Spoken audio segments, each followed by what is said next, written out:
eyes upon our latest and greatest feat of engineering. We call it a mana cutter.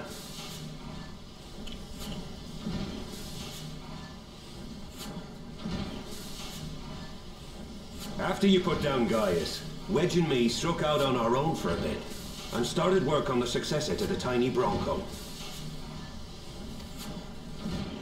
Impressive little thing, isn't she? My talent for ship design has plainly rubbed off on them.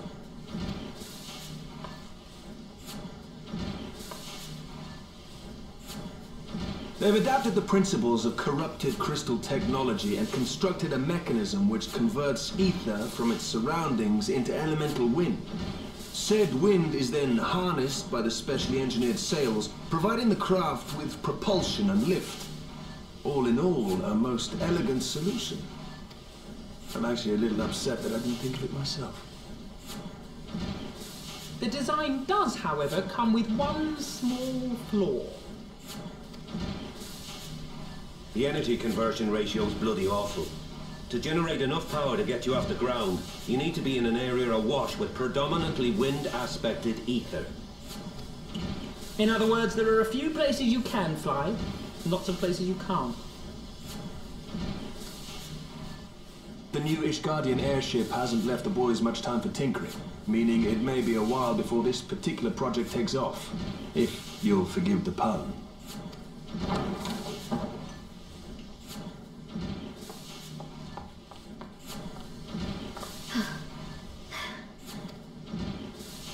Taru, what's happened? I've been looking all over for you. There's been word from Aldar. It's about Her Grace, the Sultana.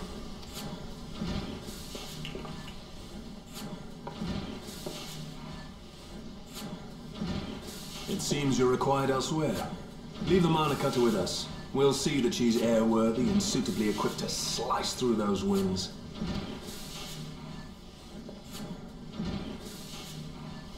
You, meanwhile, should concentrate on providing Raoban and the Sultana whatever help they need.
Thank you for coming.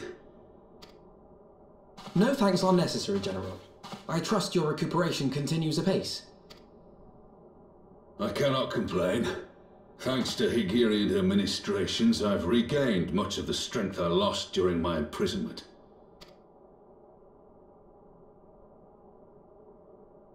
I gather you have made progress in the search for Her Grace. Aye, some good fortune at last. A few days past, Dulala informed us that a sizable shipment of alchemical supplies had been delivered to the palace.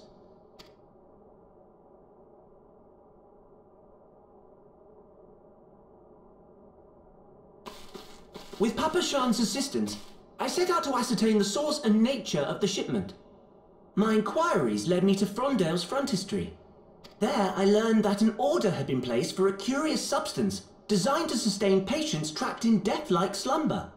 An invention of the former head alchemist, apparently. A death-like slumber? This cannot be a coincidence. It lends some weight to Dulala's claims, aye. Her Grace is likely somewhere within the palace, abed but alive. Before making any attempt to extricate the Sultana, however, it seemed prudent to learn what manner of substance was used to induce her torpor. To that end, I made inquiries as to the whereabouts of the one most like to have administered it, the lady-in-waiting, Marion. We sent for you as soon as we learned of her location. All that remains is to apprehend the woman. We shall find our cat's paw in the Silver Bazaar. But we must tread carefully. The market is not the bustling place it once was, and someone is sure to mark our coming. Should they inform the monetarists, we'll have a fight on our hands.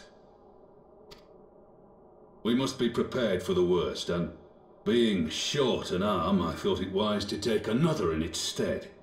What say you, Warrior of Light? Will you lend me yours? Then I pity the bastard that stands in our way.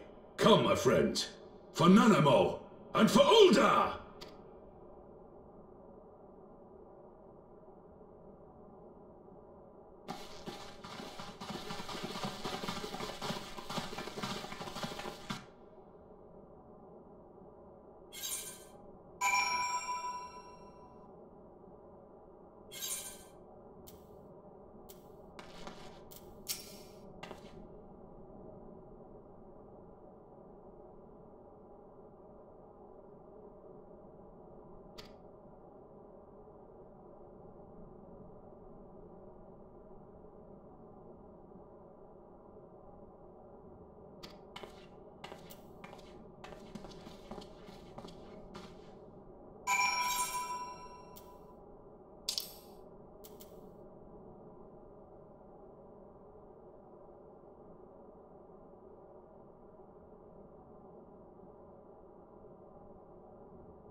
You are Meriel, the Sultana's former lady-in-waiting?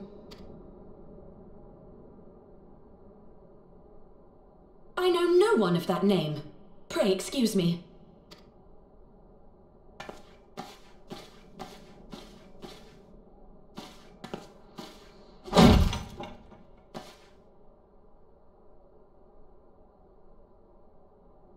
General Alden!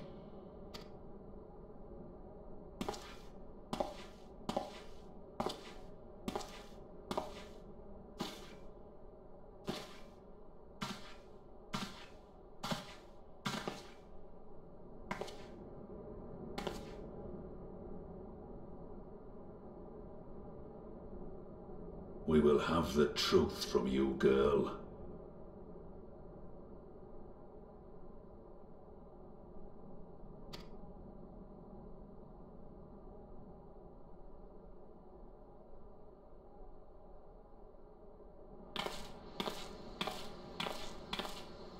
Mayhap it would be better coming from me.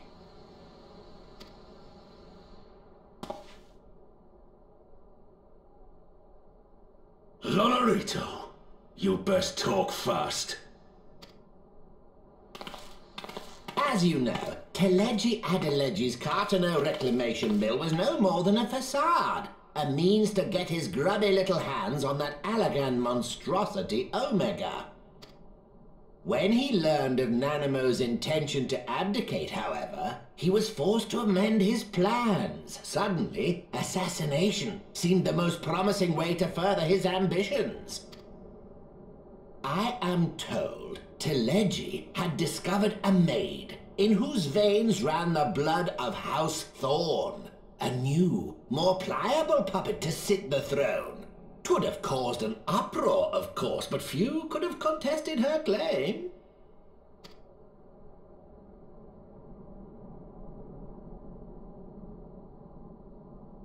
'Twas plain that Teleji's wild machinations had outgrown our ability to control them. So I decided to usurp his scheme and left the fool to seal his own demise. And what of Nanamo? Oh, I have no desire to harm her grace. 'Twould profit me little to destabilize our government. Thus did I employ young Meriel here to administer a potent sleeping potion in place of a poison.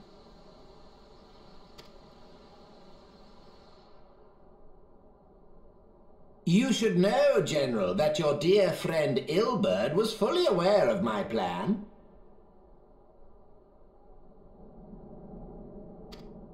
I had him lie about the assassination as a means to prime your rage against Teleji. We weren't entirely sure how you would react, but things went rather better than expected.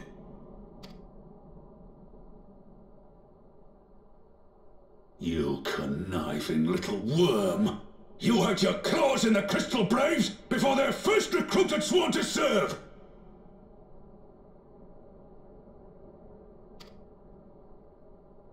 But of course, when a new game begins, 'tis only prudent to have a piece on the board. Ilberd was mine. Truth be told, a significant proportion of the Braves' initial endowment was also mine. With such large sums moving about, 'twas a rather trifling matter to disguise my own contribution.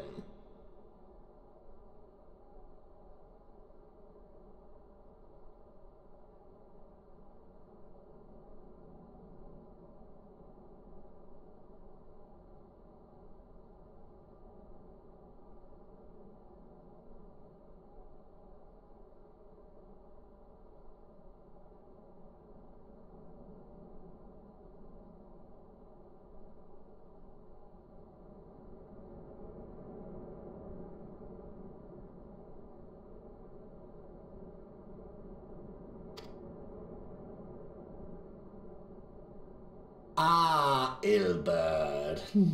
I secured his services with a promise to support his cause once my authority had been solidified. I swear, The man thinks of naught but prizing Alamigo from the grasp of the Empire. Unlike you, General, the poor fellow seems quite unable to forsake the land of his forefathers. Mayhap that's why he called you a traitor to your people and a disgrace to your homeland, amongst other things. What was it he always compared you to? Oh, yes, an overgrown lapdog begging for scraps at the Sultana's table. Oh, how we laughed. Alas, Ilbird's entertaining little outbursts eventually gave way to wearisome tirades, and the zealous brute became rather unruly. I had no wish to see you executed, you understand, but he would not take no for an answer. Rest assured, his employment with me has long since ended. Which brings us neatly to the present. What say you, General? Both you and the Sultana are alive. We have one corpse and one fugitive, and preparations have been made to restore your good name. Shall we cry quits and start again with a blank ledger? The hells we will! Do you honestly expect me to forgive and forget? After all you've done? You're guilty of high treason! Stay your blade, Master Aldin. You yourself are not innocent. Or have you forgotten your own crime in executing Teledji Adeledji without trial?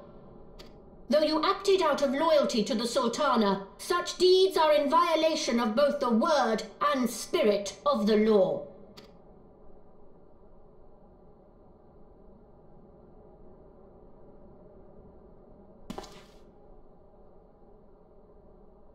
If you would, Lord Lolorito?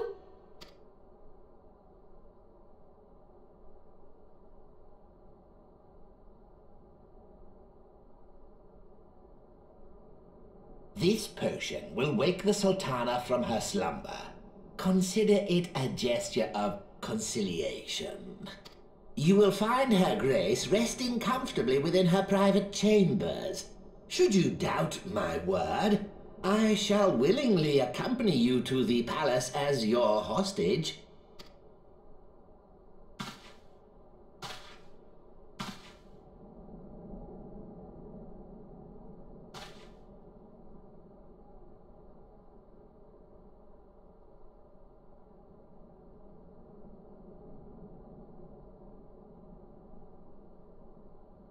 I like not your motives, Lolorito. But you saved the Sultana's life, and for that, you have my gratitude.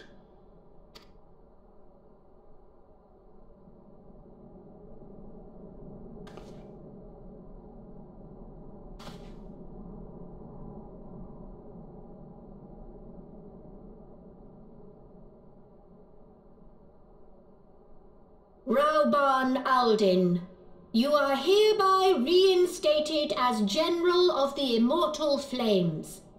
The citizens of Ulda shall once more be united under Nanamo Ulnamo, and together we shall usher in a new age of prosperity.